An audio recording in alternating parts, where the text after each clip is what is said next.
অ্যান্টার্কটিকায় -30°C তাপমাত্রার মধ্যে বরফের সঙ্গে লড়াই করে 100 মাইল দৌড়ের এক অবিশ্বাস্য রেকর্ড করেছেন চীনের দৌড়বিদ ইয়ং শেনি। পৃথিবীর সবচেয়ে শীতলতম মহাদেশে আয়োজিত এই আইস আল্ট্রা ম্যারাথনে তিনি নতুন বিশ্ব রেকর্ড করেছেন।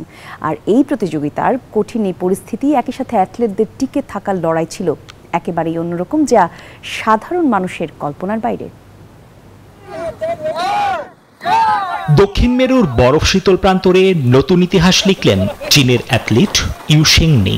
অ্যান্টার্কটিক আইস আল্ট্রা ম্যারাথনে 22 ঘন্টা 40 মিনিটে 100 মাইল পথ পাড়ি দিয়ে গড়েছেন নতুন বিশ্ব রেকর্ড, যা আগের রেকর্ডের চেয়ে প্রায় 42 মিনিট কম।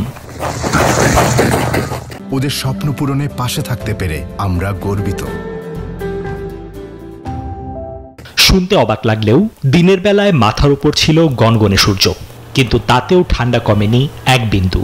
তাপমাত্রা ছিল -15 ডিগ্রির কাছাকাছি। তীব্র ঠান্ডার সাথে লড়াই করে টিকে থাকাই ছিল সবচেয়ে বড় চ্যালেঞ্জ। কিন্তু আসল পরীক্ষা শুরু হয় রাত নামার পর।